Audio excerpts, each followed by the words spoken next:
All right, well, I'm going to go ahead and put this. Welcome to Arizona 4-H Ag at Home horse judging webinar. And today we have a very well-traveled, well-experienced carded judge to come talk to us about conformation. Ashley Griffin, I've known her for about 100 years, right? Oh yeah, since graduate and school. and she's carded to judge for American Paint Horse, the Palominos, and the Pintos. And Ashley, can you give us just a little intro on some of the other things? I know you recently judged an international show too. Tell us some of your accomplishments. Well, thank you, Betsy. I am Ashley Griffin. I'm from Kentucky. I was born and raised here. So I started in horses from an early age, I think 6 or 7, and grew up as a 4-H'er, much like most of you here on this webinar. But over the years, as I became older, I did aspire to become a judge. And upon getting these cards and judging for several years, I was invited to judge first in Austria. And that was my first experience internationally, and then later Belgium. And then 2 years ago, actually, the European Nationals in Germany. So those experiences have really broadened my horizons about the horse industry around the world. And in addition to that, prior to my current work has shifted a little bit. I do work in cooperative extension at the national level with the Extension Foundation.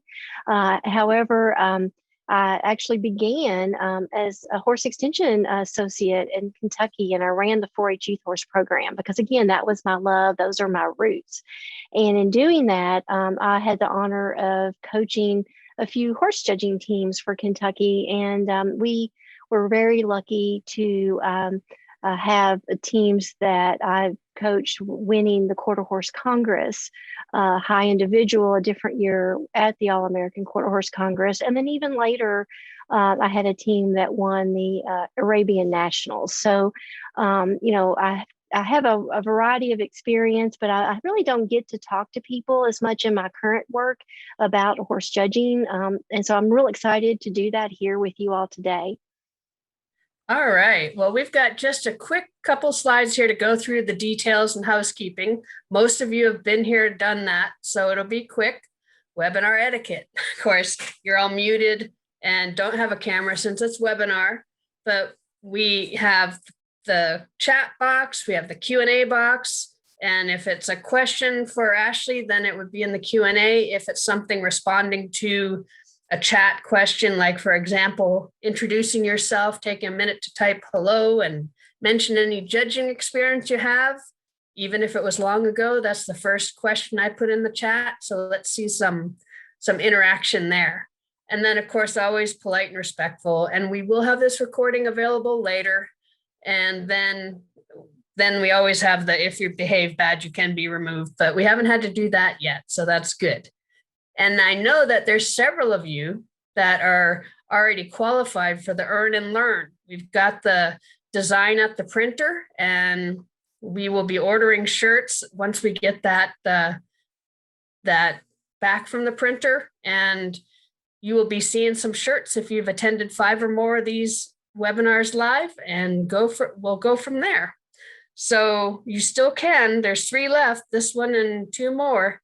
And we will just move that on. So I am going to stop sharing screen, and we're going to let Ashley get started. She's got a lot of info for you tonight, and it's good stuff. I've peeked at it. So Ashley, you can go ahead and share your screen.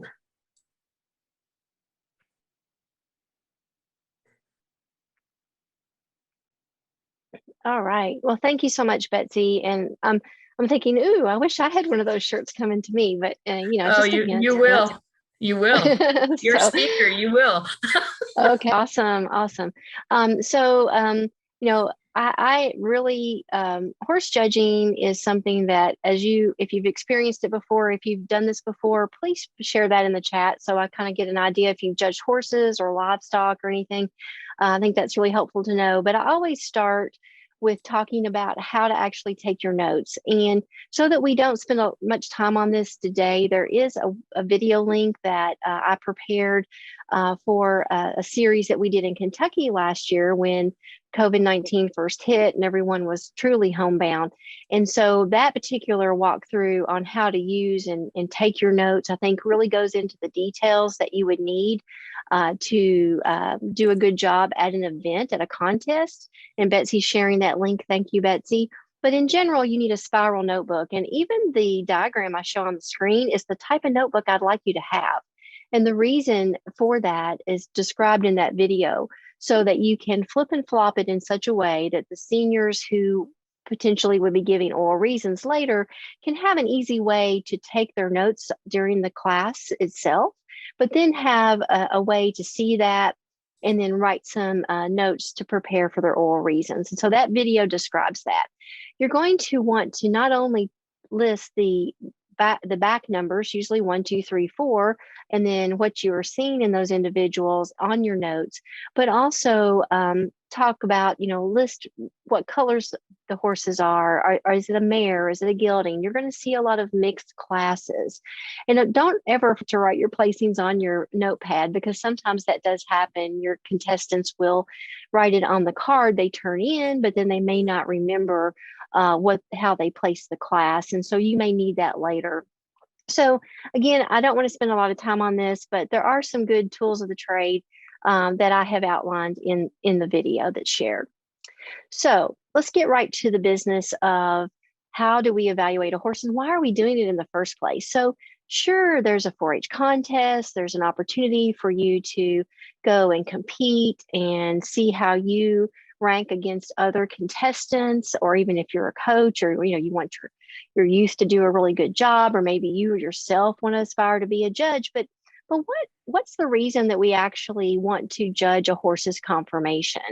A lot of times, we only think of the class itself, but what I really appreciate is what it's taught me in how to evaluate a horse and how it will impact the way they travel and ultimately perform for me while riding. And so knowing how the conformation of a horse impacts their way of going or their travel can really make a big impact on selection. And when you go to purchase a horse and for the different events that you might be interested in, everything from racing to saddle seat to, ranch horse work versus hunter jumpers. So, all of the characteristics that are built into a horse can impact a horse in a variety of ways. So step one is you're going to track the horse. And so you're going to notice that in most classes, and certainly in a judging contest, one of the first things you're going to see walk in, you're going to judge them from a variety of views. Side view is going to be probably where you can get the most information. If all you had to do was be able to look at a horse one way, the side view is the way you want to go, because here you can start to evaluate things that we're going to talk about here in just a moment: balance and muscling and some structural correctness. So this is going to be another way. You're going to look at these horses from the front view as well. Because that's really going to show you how straight is their column of bone, and again, that will impact the way they move. And then lastly, you're going to look at them from the hindquarters, viewing them from the rear. And so, again, this is another way to assess them. And I'm going to talk about all the aspects for all of these different views that you need to be looking for. So again, the big things that we're going to be going through today. So if you were to take some notes, I would definitely put these down. Balance is the number one top priority for me. Muscling is obviously important, but the next priority is really structure, because structure, again, is the angles of the bone and the way they're laid on the individual genetically are going to impact the way they move and how comfortable they're going to even be to ride. Paired up with the travel. And then lastly, breed character. We'll talk a little bit about that. And throughout each of these sections, I'm going to explain what we're looking for. And then we're going to ask some questions. So be prepared for Betsy to drop in a poll question. They're going to be really easy, so don't overthink it. but just answer, and then we'll talk about that and kind of see how you do and if what I'm sharing is even making sense to you. So first of all, we're going to talk about balance. And when we think about balance, we're going to look at all of the lines that I'm showing here on the horse.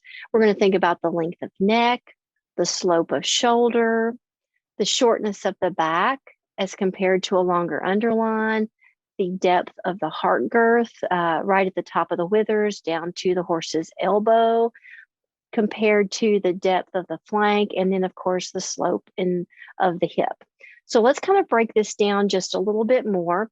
Of course, we want a nice long neck because that is the balancing arm for this individual. We would like a nice slope to the shoulder and to the hip. And so you may ask yourself, well, how on earth do we know if the slope is right? So I'm going to show you here on another slide. We really are thinking about how those two angles make a triangle. And in general, that triangle will end in the middle of that horse's back. And we'll show you an example in a moment. The other thing we're looking for is a really deep heart girth. And typically, a deep-hearted horse, the heart girth is going to be about as deep as the length of the front leg. So when you have a horse that's really shallow in the heart girth, you're going to notice that their legs look really long and they may be pinched in the wither area, or excuse me, in the wither area, and they just aren't going to show the depth of heart. And we will also notice the difference between the heart girth being deeper compared to the more shallow flank.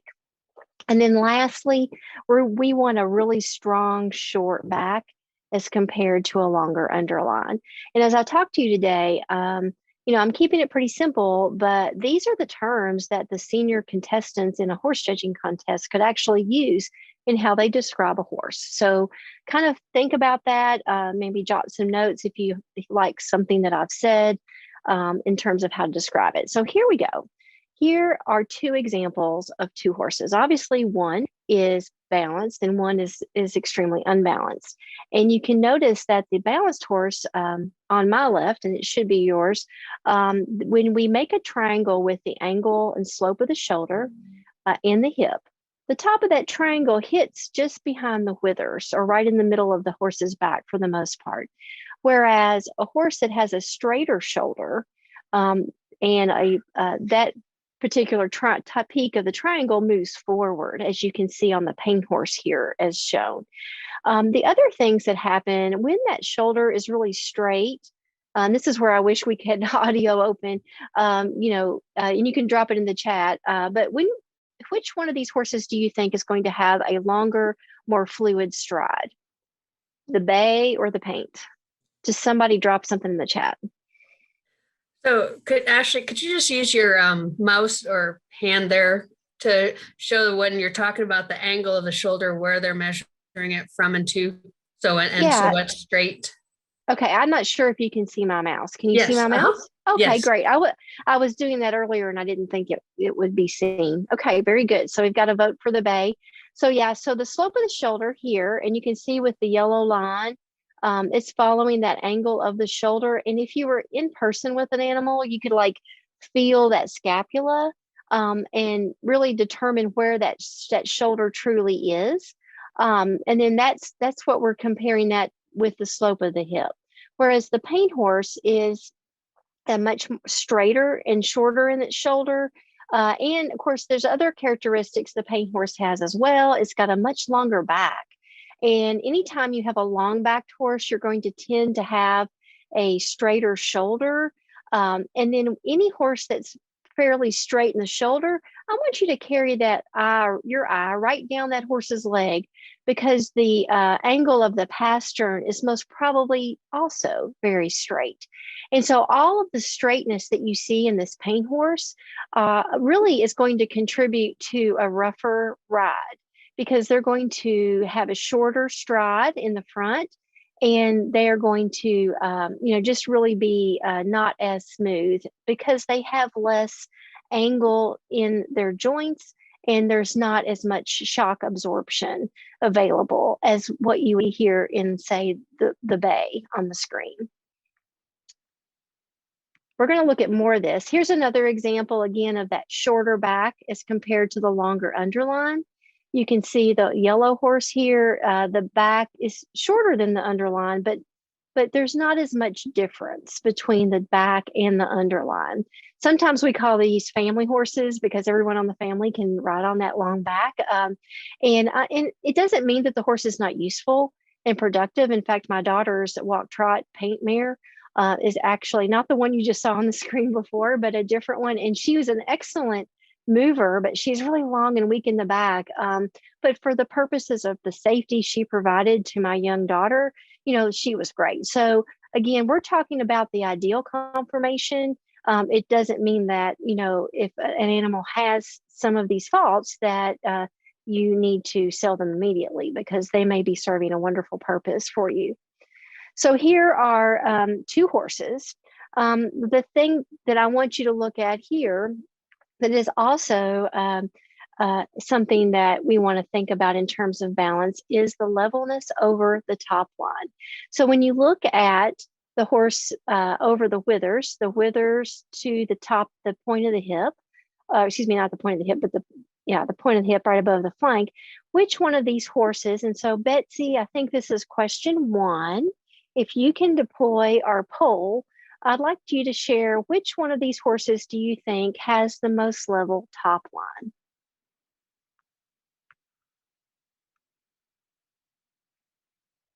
We have 1 vote so far.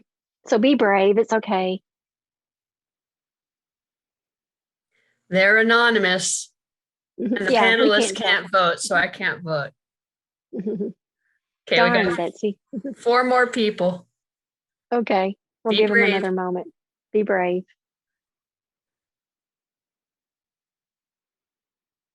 Come on, guys. Youth or adults? Okay, we got 3 more. 2 more. We need 2 more. So go ahead and in the poll, Betsy. So this was almost 50-50. So, and this is not the easiest images to identify because we are looking down on them. This was at a big, it might have even been at a world show in some cases. But if I were to be evaluating the levelness over the top line, I would definitely pick number 2. And most of you did that today. Just because if you look at the withers and the hip, it's the most closely level, whereas the bay paint is actually just a little downhill. So when we're evaluating balance, we're also looking we're looking for the slope of shoulder, the slope of hip. We want that nice, short, strong back, but we want them to be level over that top line as well. Another thing that we're looking for, and neither of these horses are great in it, is the levelness from knee to hock. And so a lot of horses, and even this chestnut here, is a little higher in the hock. So that's just another fine point when you think about balance that you might be looking for from the side view. So here we have 2 more horses, and we talked a little bit about balance already. We've kind of just, again, trying to keep us that 30,000 foot view, because that's really where you're going to be able to evaluate this. So Betsy, can you share the next poll question? Here we want to know, which horse do you think is actually the most balanced overall? Think about everything we just talked about: the length of neck, the slope of the shoulder and the hip, the levelness over the top line, along with a strong back and a longer underline, depth of heart, and then kind of let me know what you think. And while you all are doing that, I have a cat that just joined me under my desk. I will reach down and rub her.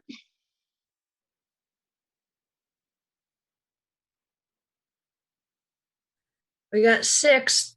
Don't be afraid. It's anonymous. Nobody knows. Youth and adults, feel free to join in and put your guess. All right, what do you think? Ready to end? Sure. Okay, we got All 7 right. in. Okay, this is great. So I would definitely agree with those individuals that selected horse 1, and primarily because this horse is stronger over its back. It was nice, strong back as compared to a longer underline. They both have a pretty decent, slope of shoulder, of course, but the bay number 2 is actually just really long in the back. And I'd like to see that back be a little bit shorter. And in fact, when you have a back that long, you might anticipate that their neck would be longer. But if you compare the 2 horses, their necks look kind of the same in terms of overall length.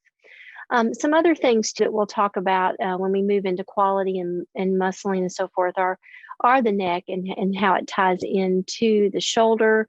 Both of these horses, their necks tie pretty well into the shoulder because we can see exactly where the neck ties into the chest, where you may remember or see horses, and may have some here in a moment, that really flow in their low tying. We really want a higher tying neck.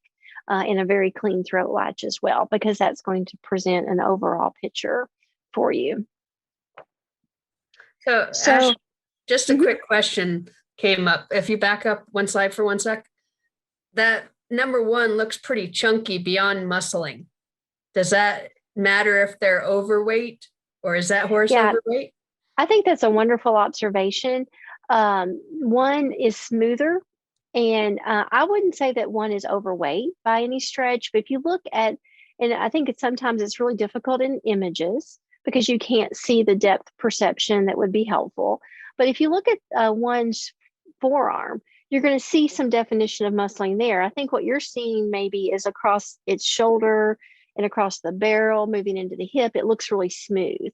So yes, this horse may have a little more coverage and a little not as much muscle bulging as number 2, but right now we were just primarily focusing on balance. Okay, but that's cool. a great observation. Okay, so voila, who did we use for the muscling is that bay horse. That's the family horse with that really long back, same horse, but this was a good example of good muscling. And when we look at these horses as viewed from the side, you are going to look for long, lean muscling. And you can see the definition of muscling in the forearm and the chest area. And the reason that's important is because the front legs are held on by slings of muscle. So there's no bone to bone holding on those front legs. So, you want them to be muscular so that they can, and that's also why, they are so smooth. They can be so smooth to ride. Also, when you move down the side, you're going to see that horse's hip. We want to think about, how filled in is it? And if you kind of put an imaginary square, it's kind of like we have our triangles for balance. And when we want to evaluate that hip, an imaginary square on the side of that hip to really show that they have a lot of width in the stifle. The stifle is right at the bottom of the flank going back. So this is that stifle area. And so you want them to have some width there in that area. When you view the horses from the rear, I'll just move to that since we're talking about the hindquarters right now. You would like to see, yet again, another triangle where the upper part of the hip is more narrow than the bottom or the stifle area. So you want them to be wider from stifle to stifle as viewed from the rear. So if you're giving a set of oral reasons and you have a horse that exhibits that characteristic, then by all means, use that. They were wider from stifle to stifle, and they had more gaskin muscle, which is just right above the hock, both on the outside and the inside. Now, this particular horse, the tail's so fluffy, and you're going to run into that. It's a little hard, but in a real life situation, there's going to be movement, and you'll be able to see if there's adequate gaskin muscling right above the hock, both inside and outside of that column of bone. So that's going to be what we're looking for from the hindquarters. From the front quarters, looking in the front, you're going to want to see, of course, adequate muscling in that pectoral region, in that chest, and between the front legs. You're going to look for what we call an upside down V, or again, another triangle. You want to see those angles. You may be familiar with horses that are really flat in their front end or their chest wall, and that's basically showing little or no muscling. So it's a little difficult to see here because the horse in the picture is a little dark, but this horse does have a really good, what I call upside down V in the pectoral region. And you can actually say that set of reasons, and there may be other ways that you can come up with as well. So when we think about overall muscling, and here we're throwing out that chestnut horse again, but in comparison, because remember, when you're at a contest, or whether it's a judging contest or maybe you're just helping people evaluate, where a horse is, I mean, you have to judge the horses that are put in front of you. So they're not always going to be world champions, and and you're going to have a variety. So here we have two distinct different horses. So which one, if you can launch the next poll for me, Betsy, question 3, which one of these has the most overall muscling?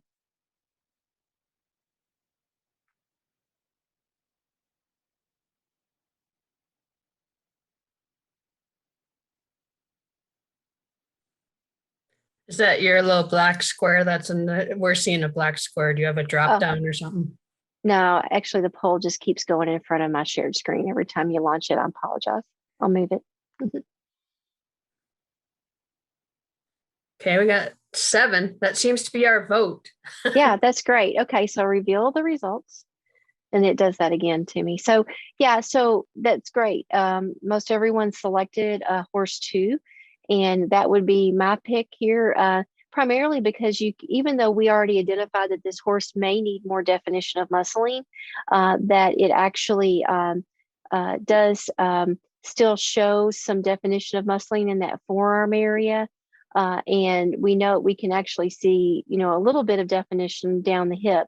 Whereas when we look at this bay paint horse, you can really see the bone structure over the hips and the shoulders, because it's not filled out at all in those areas as compared to 2. So good job there. So here we have a front view, and I'm just going to let you answer poll 4. Which one of these horses has the most muscling as viewed from the front?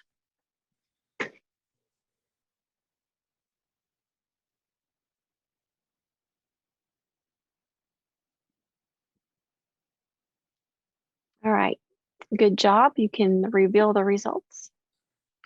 So here, again, most of you selected 1, and that would be my choice as well. Primarily, and it's not that 2 doesn't have some muscling, because you can definitely see the bulge in the forearm, but I feel like that 1 just has a little bit more muscling and is definitely wider across the chest wall. Both of these horses have really good upside down V in the pectoral region, so neither one of them are flat in the chest, but in terms of overall width and base, 1 I think takes it for this pair. And my mouse is being contrary, so let's get it back where it belongs. Okay, so now we're looking at the hindquarters, and so launch poll 5, please. So here, which of these 2 horses has the most overall muscling as viewed from the rear? They're getting quicker to the draw. Yeah, and this was a good one. This was like, I knew you all would get this. So great job. You can reveal the results. So we're definitely looking at 1 being the most muscled individual, primarily because they're wider here from stifle to stifle. Then 2, there's a lot more bulging Gaskin muscle on the outside of what we can see. Even 2, of course, we have the advantage 2 doesn't have as much tail. It's probably a younger individual. You can tell that their Gaskin isn't near as bulging, and there's hardly any Gaskin muscle on the inside of that leg. And you really want that to be symmetrical or even, both on the inside and outside of that leg. This horse, too, is probably just needs a few more groceries to help fill it out properly. Ashley, somebody once said to me that made so much sense about the wider from stifle to stifle, because the powerhouse is the hindquarters and the stifle area. And so that if those are more developed than the top, then it's more muscular. If they're developed more on the top, then it's often just fat. That's a great point, Betsy. Thanks for adding that. And, that's also the engine. that drives them forward. They don't pull themselves forward with their front end, they push from the rear. And when we think about quality of movement, which we'll talk a little bit about travel here in a moment, they have to have adequate muscle in order to swing that hawk up underneath of themselves to be very collected as they move. So now we're going to move on to some structural correctness. You probably saw some things, and even in the pictures that I just shared, that were like, oh, I see this or I see that, and she didn't talk about it. Well, we're kind of just breaking everything up into these sections to kind of make it easier to think about it systematically. But here, structural correctness in the front quarters, we want to think about that both from the front view and the side view. And as you drop a plumb bob, as they used to say when I was a youth, if you dropped a string with a weight at the bottom and you had a nice balanced, a nice level string all the way down, you're going to see that leg is going to follow that, especially as viewed from the front. And when doing this, we want to see an equal amount of bone on either side of the center of that leg. And so you will run into horses. I've got many of them myself that I've raised that may be offset in the knees. They may not ring true all the way down the leg, but this is the ideal of what we're looking for. When you look at the structure from the hindquarters, we're going to look at the set of the hawk. And we want to think about, again, dropping that line down from the point of the hip down to the hawk, right straight down that leg into the ground. And as we look at this, much like we did, I'm going to go back to the front, much like we think about the slope of the shoulder is going to mimic the slope of the pastern. The same is true here, where you're going to have a good slope to the hip, and then you want that nice slope to the pastern. But you want those legs to be fairly straight as viewed from the side. The same occurs as viewing from the rear, where you want those legs to go straight down to the ground. Here is an example of just an animal that's really kind of camped under just a bit. So when you look at the hindquarters, you're going to notice that, there's this nice straight line and it just doesn't work on this picture at all. And that's because the horse's hindquarters, or he's set up underneath of himself. And so that's not an ideal structure. Now, does that mean it has to go to the bottom of the class? No, because you're going to be taking into consideration all these things that we've been talking about: the balance, the muscle, and the overall structure, travel, and quality. So don't let one thing cause you to bottom a horse in a class. Looking at the front end, you can see this pastern, we might like a little bit longer pastern on this individual. So here's another, just some examples, and I actually have a horse that I just sold that has been sound and wonderful, was actually back in the knees. So even jumped her a little bit. And so this is probably a minimal amount of a horse being back at the knees, but they can be much worse. On the right, you can see an individual that's over at the knees where they kind of buckle. And I didn't put this as a poll question. I probably should have, but my question I always ask is which one of these faults is more severe? And a lot of people will say over at the knees because it looks weaker. A lot of times horses that are over at the knees, they'll sit there and they'll shake. And you'll see that in a lot of young growthy horses, young growthy halter horses typically. But really what's most severe, or what's the biggest fault, would be back at the knees. And the reason is because that joint is not in its natural position. At least if they're over in the knees, the joint's still breaking forward in the direction the joint is supposed to move. Where if they're back in the knees, that's putting pressure on those carpals right in that knee area, and could produce a situation where they might be more prone to injury over time. Betsy, did you have something to add? Yeah, if you want to see what the difference is, stand up, stretch, bend your knees slightly and hop up and down, and then lock your knees and hop up and down and see which one feels more comfortable. Yeah, for sure. Yeah. And so, and I'm kind of looking at time and I need to probably keep moving, but if you want to do that right there, go right ahead. And so we'll move on. So here's some other characteristics. And if we were in a face-to-face, I would have you get up and I would like you to stand toed in, stand toed out, stand base wide and base narrow. And so what this does is it really kind of shows you how toeing in and toeing out impact the way you move. So if you're trying to walk toed in as you walk forward, these horses are typically going to wing out, okay, when they travel. If they're toed out, they're going to wing in as they travel and come near hitting themselves and conflicting their two front legs. So again, how they stand structurally is going to impact how they travel. And if I was to pick between a toed in and a toed out horse, we see a lot of toed out horses. In fact, I have one that we're showing right now. But if you had to pick, one that's slightly toed in, at least might be less chance of hitting themselves and conflicting. But again, just being able to recognize these faults is going to help you. And when you see them in a horse that you would be evaluating, say in a conformation halter class, you would want to make notes of these faults. But I also want to encourage you, as you take these notes, to write down the positive things you see about these horses too, because we want you to judge on the positive and not always focus on all of the faults and then have it be, well, which horse has the least faults, which sometimes kind of does come into play. But we want you to think positively, but we do need to show you here what some of these faults are so you can determine the difference. So here, again, the hindquarters, unlike one that has a lot of set to the hock, you'll see horses that are very post-legged. And here you can notice that it just doesn't look like there's any angle at all in the stifle, down through the hock, and so forth. So it looks almost like a post. These horses are not going to be very smooth to ride, and they're going to not be able to be collected. They will not drive their hocks up underneath of themselves, which would be what you would want if you're selecting a horse to ride. Then they could also be base wide and base narrow, much like the front.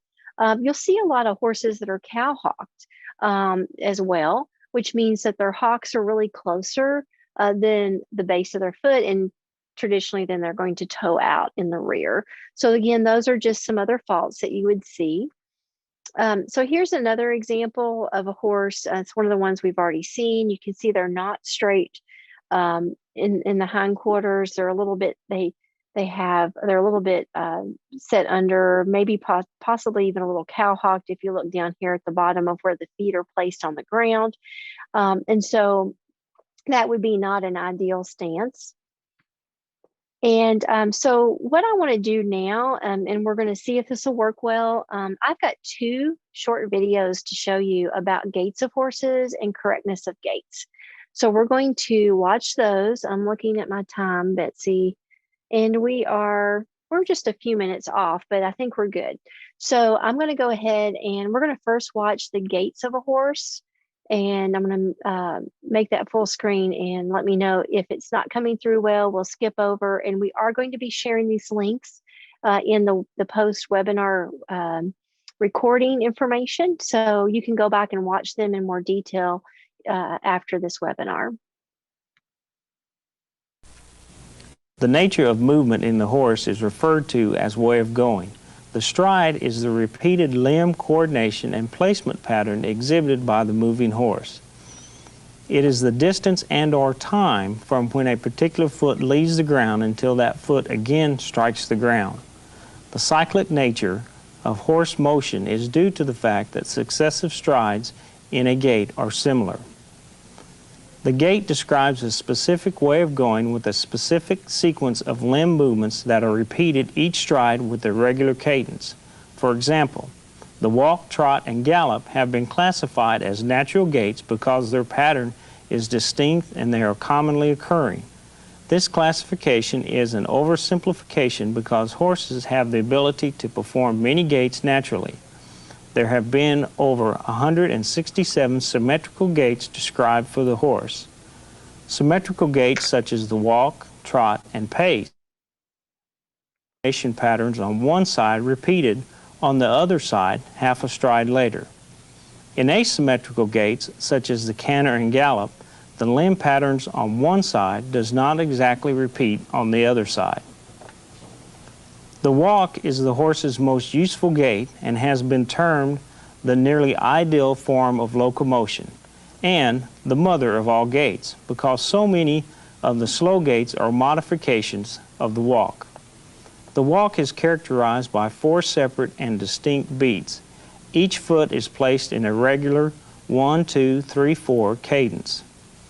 The hoof placement sequence would be left hind leg, left foreleg, right hind leg, and right foreleg. The walk is a very sure, flat-footed, and ground-covering gait. There are variations in the speed, height, and action of the walk depending on use and type of horse. The trot is a 2-beat gait in which the diagonal fore and hind legs move together. The diagonal forelimbs and hind limbs pair to make this a 2-beat gait with a period of suspension between beats. The hoof placement sequence is left hind leg and right foreleg, followed by a period of suspension, then the right hind leg and left foreleg, again with the period of suspension, and the sequence continues in a very cadence and rhythmic way. As with the walk, there is tremendous variation in the height, length, and speed of the trot. The canter is a fast 3-beat gait. 2 of the diagonal legs are paired to make 1 beat while the remaining hind leg and foreleg act independently and are called leading legs.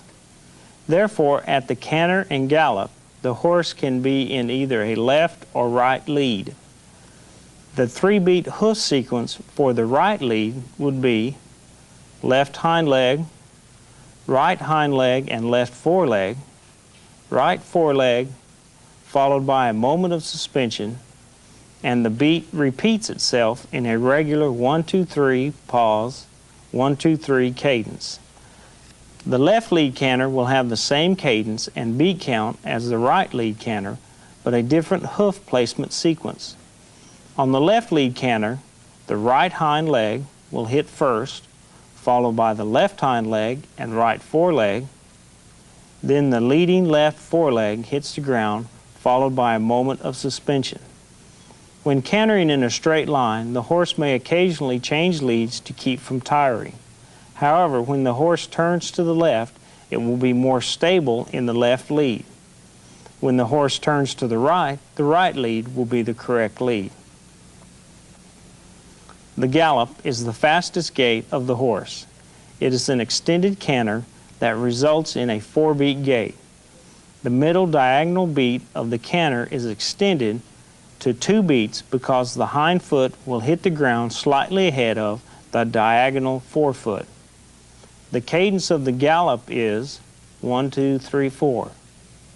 At a gallop, the horse can either be on the left or right lead.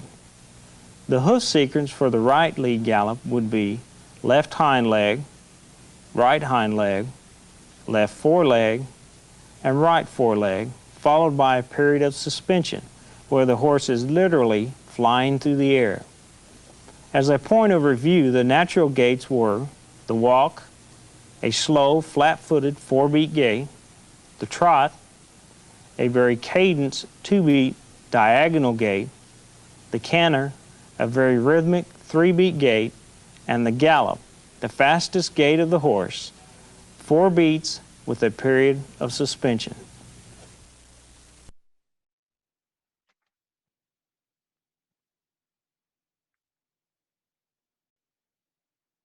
Okay, so I'm going to show you one more video, and I don't normally do this, but they really do a good job, I think, of just covering, and you can see different movement pieces that we want to point out. So let's get started.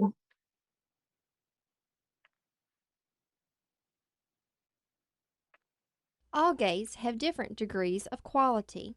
These differences separate the good movers from the average or poor movers. Quality of movement can translate into the difference of horse value. The quality of the gait is dictated by the horse's balance and structural correctness, resulting in a unique hoof flight pattern. Balance plays an important role in movement. The more balanced a horse is, the more likely that horse will travel in a collected manner, maintaining maximum stride length. Horses with more sloping shoulders and pasterns generally move with more free-flowing, ground-covering strides that tend to hit the ground softer, thus increasing the comfort of the ride. A horse's way of going can be predicted by viewing the balance of the horse and structure of both front and hind legs. A horse standing straight on their front and rear column of bone will travel in the most correct manner.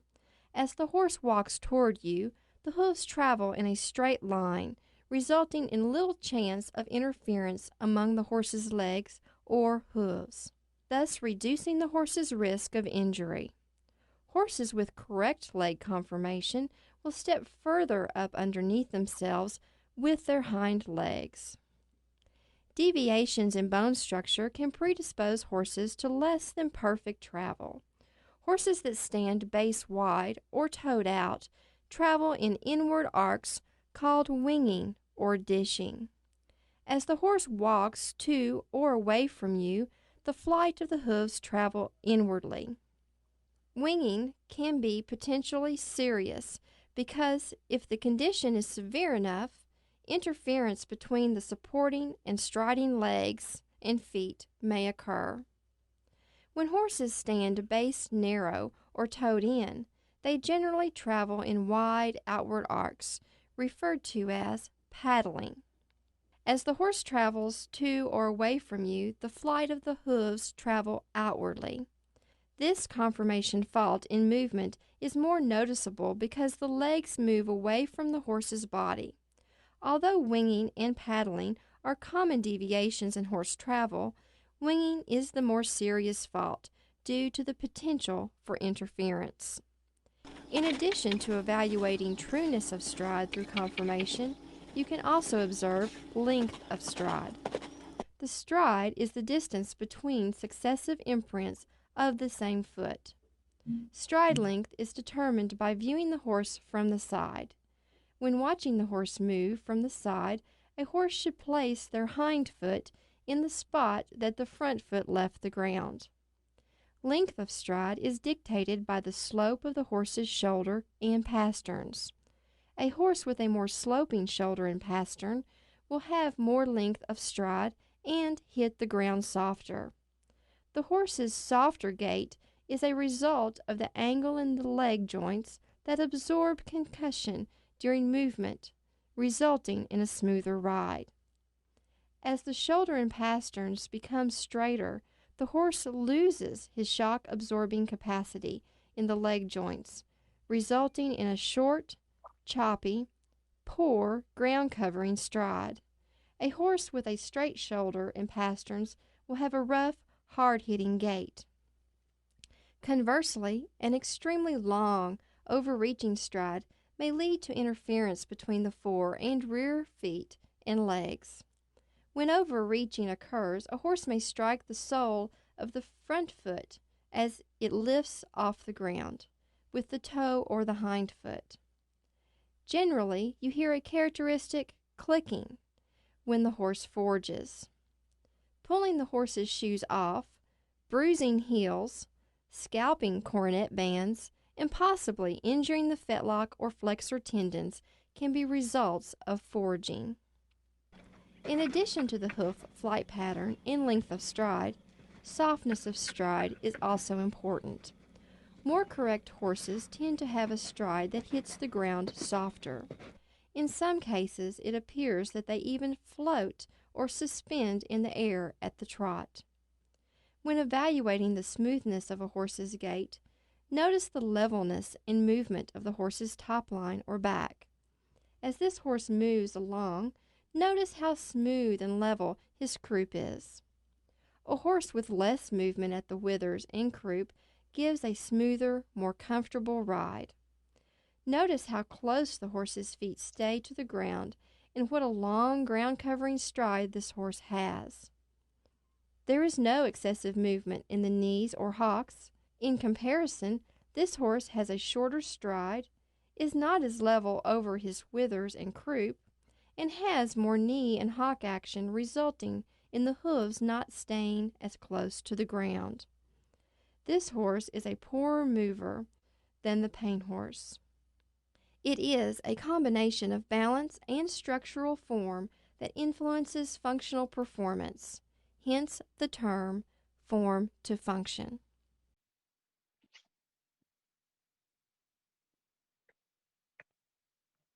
So thank you for indulging me. And I know it's not as, Go ahead now and try to bring some of the things together excuse me, that we talked about in these horses' conformation. And the two primary let's things get that rid we're of going to be these. I think looking at something's here. gone crazy. Here we go. There we go. The next video in YouTube was playing, so I'll put my apologies.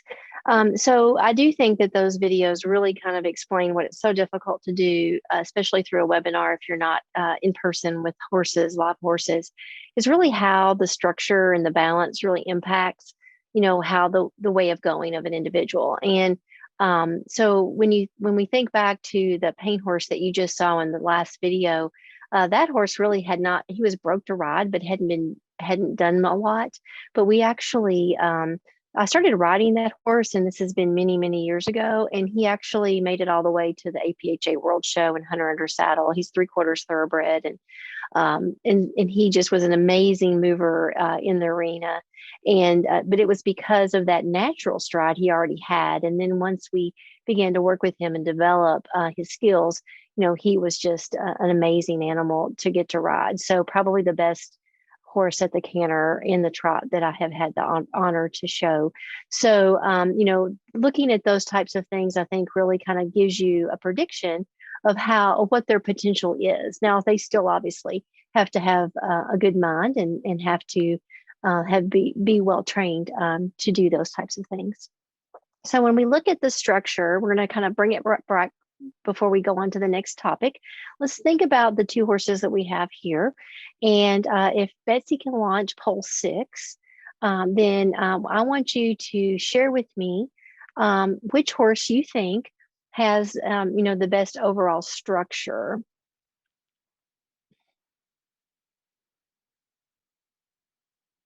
And I know we've been looking at these horses already, but that should kind of help you a bit.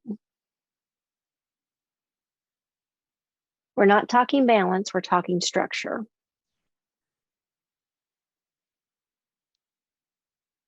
So that's always one of the things that when you're looking at the individual pieces, but they all go together, but you still have to be able to talk about the individual pieces. We got 9 votes, so I think we're... Oh, that's good. So you can share your results. Okay. You know, this is actually a pretty tough one. And so, you know, when I look at, you know, this, we see, you know, 1 again is really set up underneath of himself. I do think that I would probably say 2 has a little bit better structure than 1, but they're very, very close, you know, in that. So not a ton of difference, but I really think that from a hindquarter perspective, you know, I like the way 2 stands a little bit better, primarily because then when I look at the front legs of 1, they're a little bit short in the pastern and a little bit straight up and down. All right, so now I want to just share with you really quickly about, and we are going to judge a class.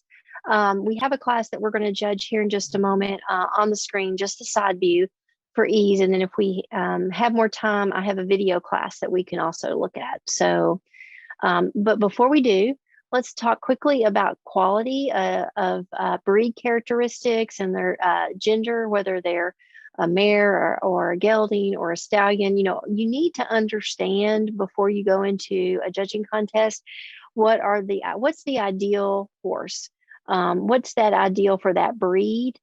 So that you can understand the differences. We know that if you are looking at Arabians, like here on the corner of the slide, you can see, you know, their faces, they have a dish face, and that's natural. That's what they're supposed to look like. And then, you know, what would be normal in terms of quality and characteristics of a Tennessee walking horse are going to be completely different than a quarter horse. So understand and look at what the breed standard is for that association, so that you know that you're picking for those characteristics. So here, when we think about quality, we want to think about their head and neck. We want what we call a dry face, a face that you can actually see the bone structure really well. And if we were looking at this group of 3 horses, I mean, I would say that the horse on the far right is probably the lower quality individual, primarily because there's less accent or accentuation of the horse's jaw. Each one of these horses is pretty nice in their ear. You know, nice short keen ear is always good. We want them short from eye to muzzle. I'm going to go back over here to the horse on your left. We want them short from eye to muzzle. We want to see the muzzle to have some definition, and, you know, flaring nostrils. We want to see a little bit more jaw.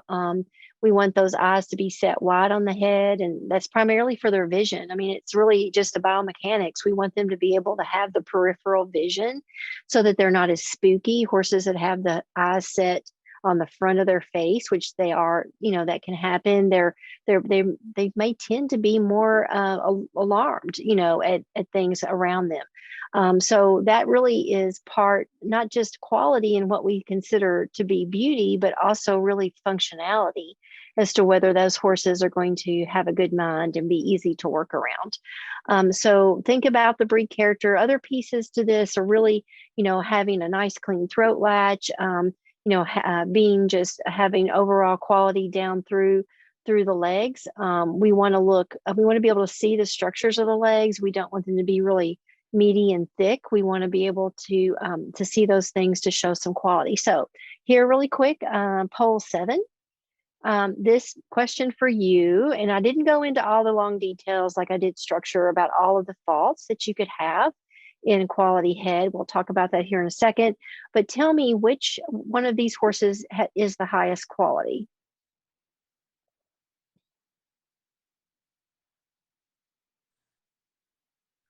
Okay, get your votes in. Thanks, Betsy, for putting those links in. You bet. Because I know the video probably came through a little pixelated, maybe not as ideal. So if they go back and watch it, it'll probably make more sense the next time. So, okay, I have to agree. 2 definitely, for me, has the most quality. She is a paint mare. Actually, I showed her last weekend. We're just starting her over fences. But the other horse is actually one that my daughter also shows. But the difference here, and really one, it's decent quality considering he's a Shire thoroughbred cross.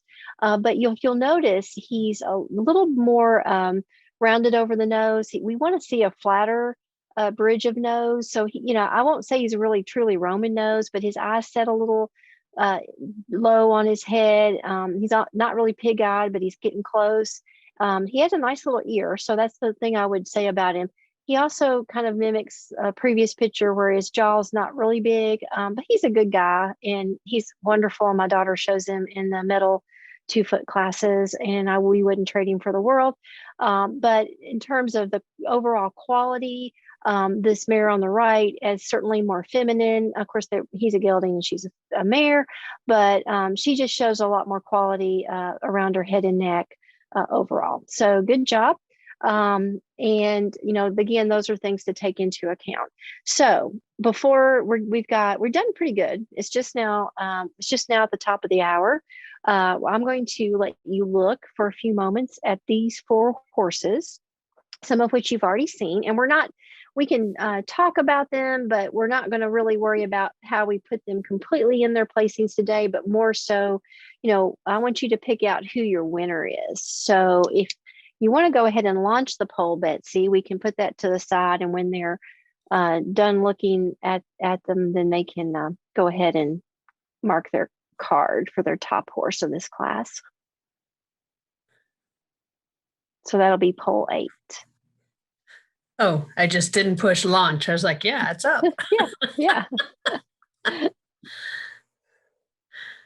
So we're going to start, you know, let's keep it easy. You know, which horse do you think? Now, as you're doing this, you got to think about all those things we just covered: balance, structural correctness, muscling, and overall quality. and then we'll talk about why you've picked what you picked.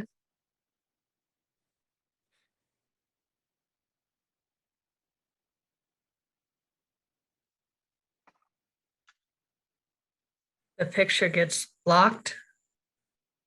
Oh, is it blocked still? So Kelly, you should be able to grab the top of that poll thing and move it off to the side on your own screen.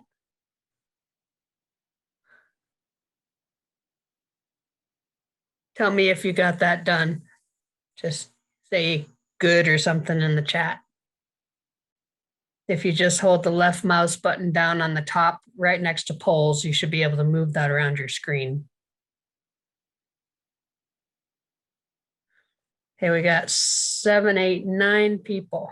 Got it. Okay, super.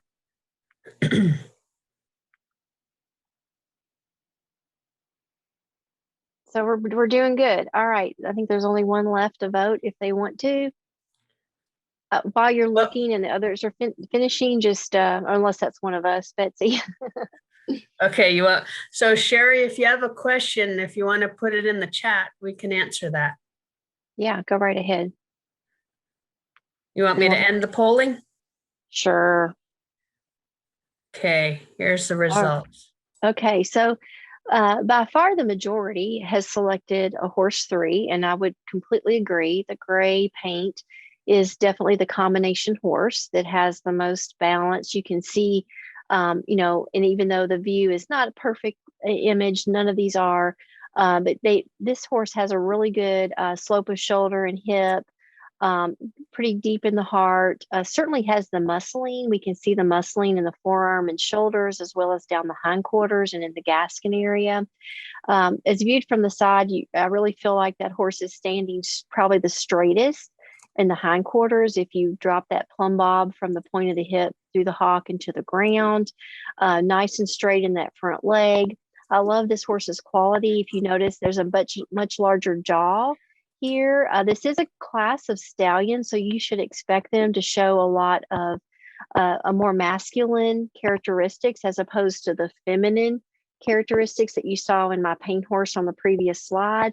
And so we want to definitely see a larger jaw, a nice keen ear, a fairly clean throat latch going into the shoulder. So again, I completely agree there.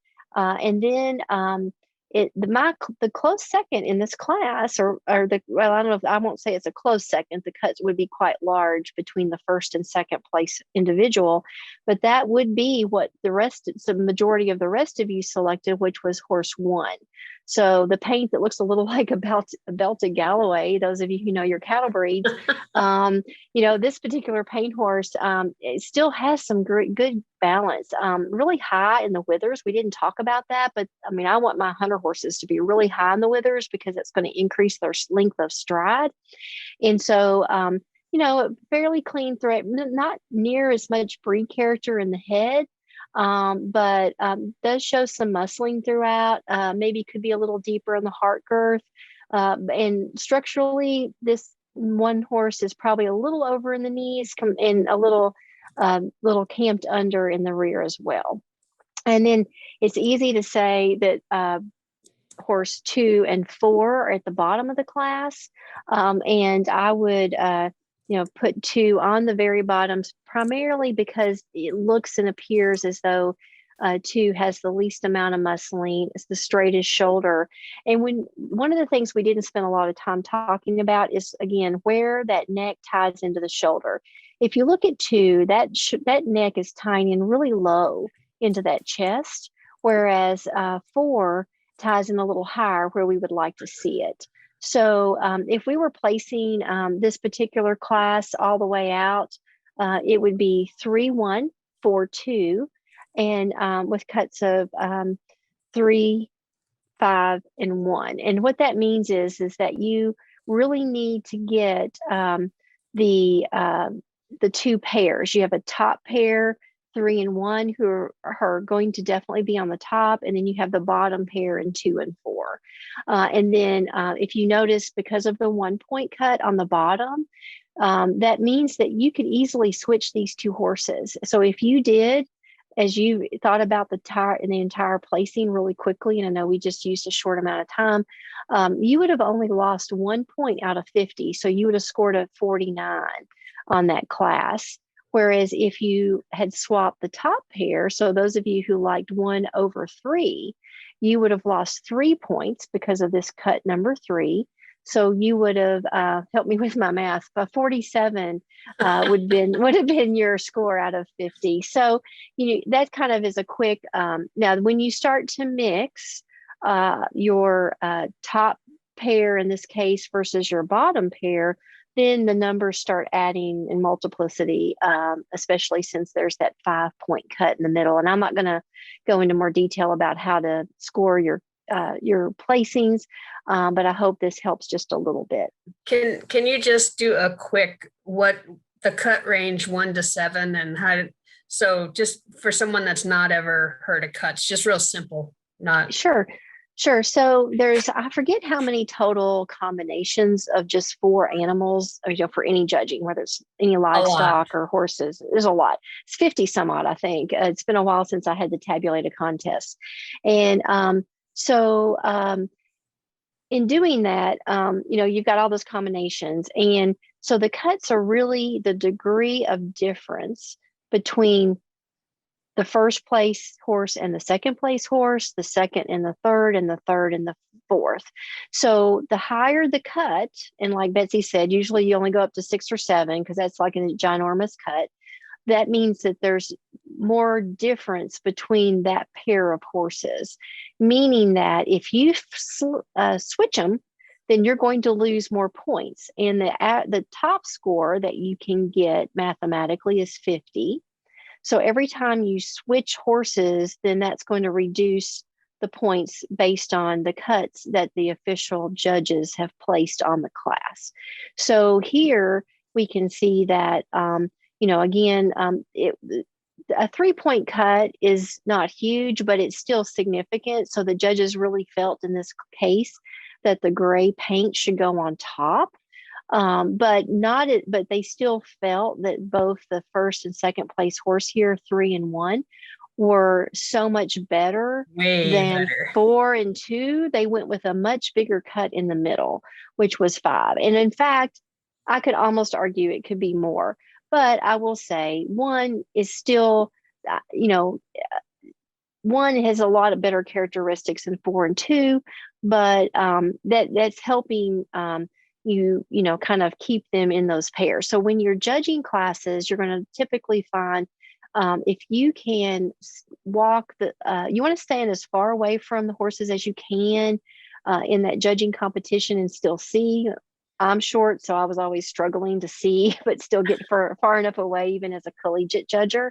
When I'm judging, I think there's a question here in the chat about why do you have to move around the horse when the judge walks around? Okay, that's a wonderful question. Okay, first of all, I have to tell you my background. I mean, I have been showing since I was 6 years old and was a quarter horse girl by trade, even though I did show hunters too. And I was the showmanship queen. So yeah, it seems crazy when you're dealing with showmanship and why do you have to move around? Part of that is so that the judge can see your horse completely. Now, typically in halter, a lot of the halter guys and gals, they won't always move like a showmanship exhibitor, but you still want to be out of the way of the view from the horse to the judge.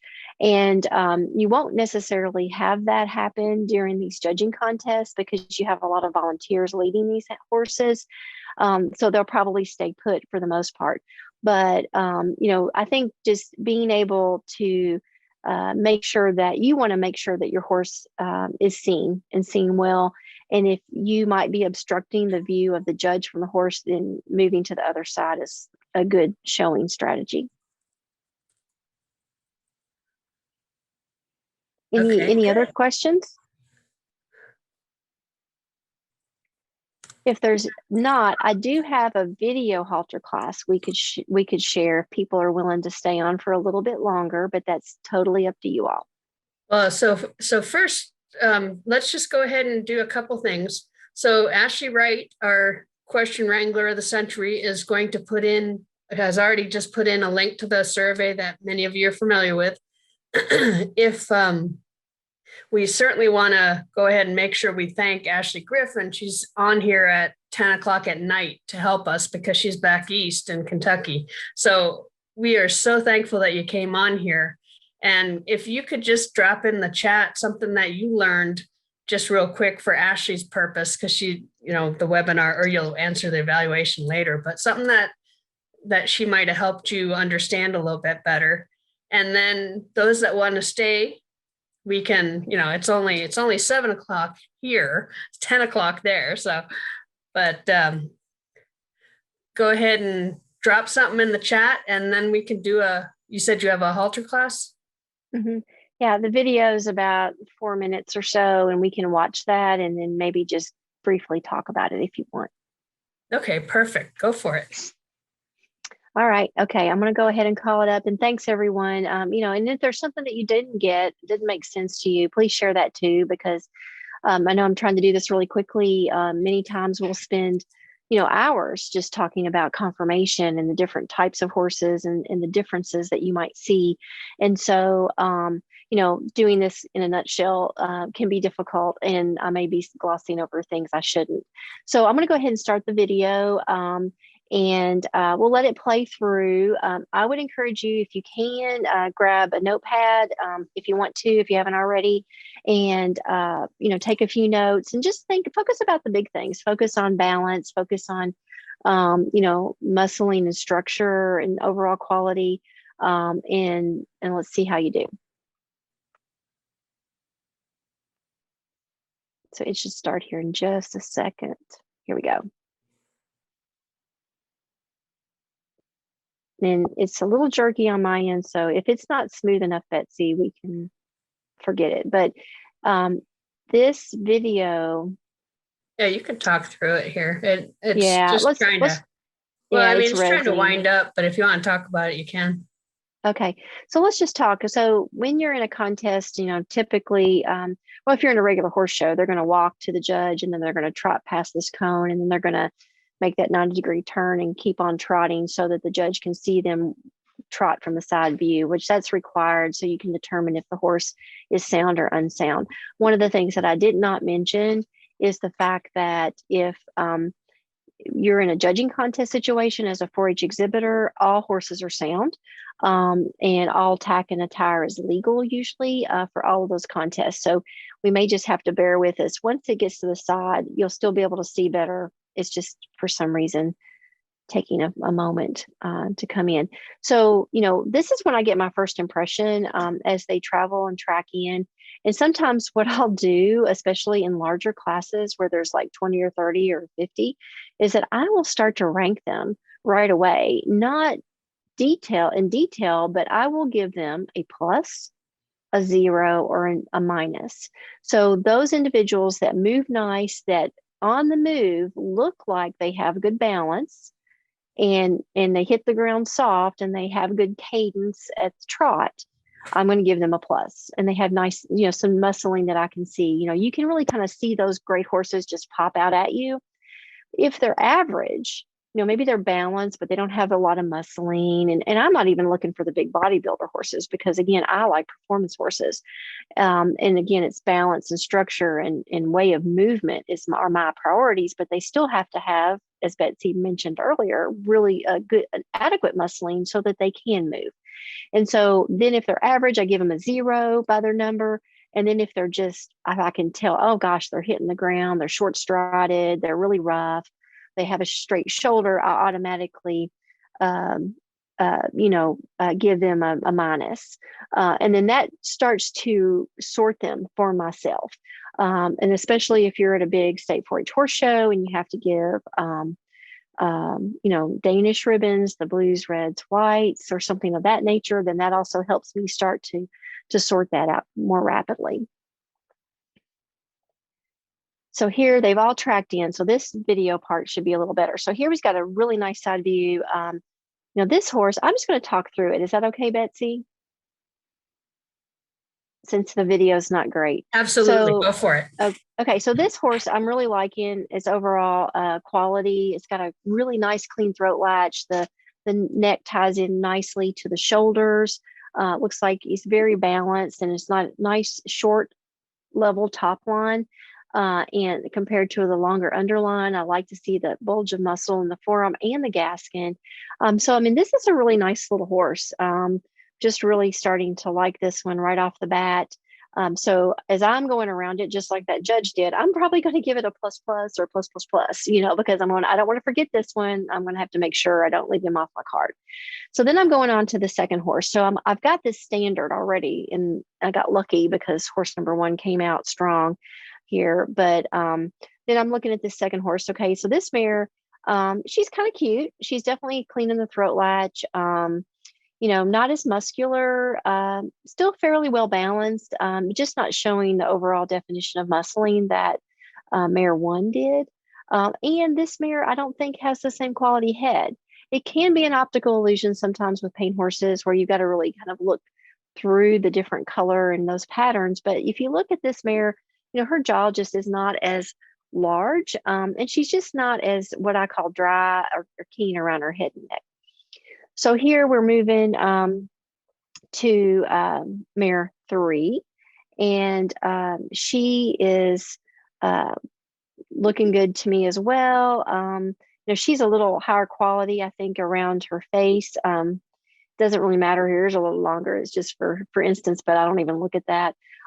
She's a little more set at the hock there. You can see that she's not as there's not as much of a straight line that you would draw from the point of the hip down through the to the ground. Her hind legs are set under her a little bit, so she's going to have a little bit of fault there in overall structure, and she's lighter muscled.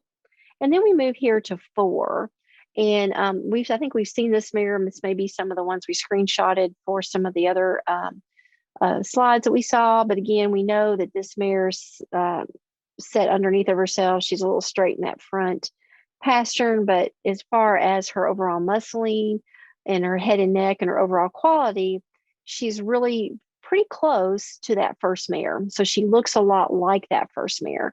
And so what you want to do is try to marry or pair horses that look similar as well. So I don't know if you want to, we don't have a poll question. If you want to drop in the chat, just in that quick look, and I know you don't see all 4 of them yet. Here we go. So you're going to kind of see there's 1 and 2, and then they're going to show you 3 and 4. Drop in the chat who you're going to go top. Who's your first place horse in this class? All right, we got 6 hardcore people left. Yay. Thanks for sticking with us. Okay, it's still thinking. It's probably going to just say mark your placings here in a second. There we go. There's 3 and 4. And now you see why 4 is in the way of the horse and why you stand away. Yeah, you can't even see the horse's head and throat latch, albeit, you know, they weren't showing to the videographer. No, So, but that's a good example. it really is. That's a good observation, Betsy. So I'm going to roll this back and see if I can't just get it to pause where we want to see it.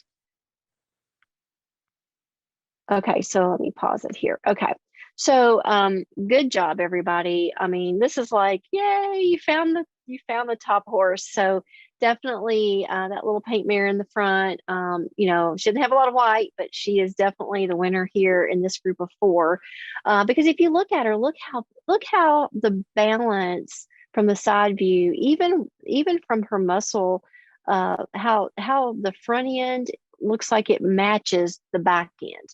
So many times, you know, they're going to look big in the hindquarters, but then they're light in the front. So if you look at 2, you know, the hindquarters isn't too bad, but the front is lacking compared to the bulge of the shoulder and forearm of your mare 1.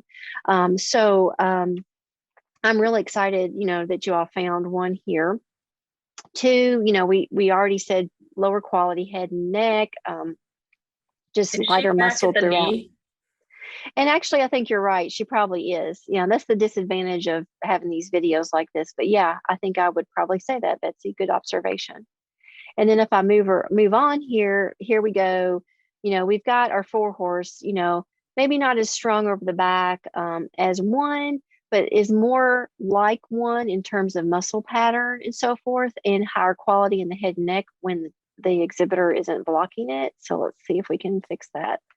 I don't think I can because he's moving the horse. He comes back up. Yeah, anyway, so it's Yeah. anyway, so in this class, it was placed 1, 4, 3, and then 2. 1 and 4 were on top in the first pair with cuts of 2. So, in some cases, that's even a smaller cut than in our still picture that we just judged. But this is still a 2-pair class. 1 and 4 needs to be in the top, and there's a 5-point cut in the middle between 1 and 4 rather, and 3 and 2. So that's really showing the fact that 3 and 2 need to be on the bottom of your class. So thank you. It's 1, 4, 3, 2, and the cuts were 2, 5, and 2. And I didn't do this all by myself, so I've got opinions of some others. Because that really does help, So, but anyway, great job. I'm so glad that you all were able to join us tonight. I know it's hard because it's starting to become summertime and everybody wants to be out. It was rainy in Kentucky today until tonight, and of course, you're getting me, and it's dark outside. But I really, really enjoyed this. This is not something I get to do every day anymore. But I hope it made sense. And I know Betsy has access to resources, or she can contact me if you have questions beyond this webinar. But thank you so very much. All right. Any last questions or comments? Throw them in the chat. And beyond that, we will go ahead and let you guys sign off, and then the Ashleys and I will go ahead and finish our business real quick. Thank you so much for joining us tonight. And good luck if you're judging in some contest, and hopefully this will give you some things to look for if you're going out to buy a horse, because all of these things, are ways that you can better evaluate, the stock that you're looking at.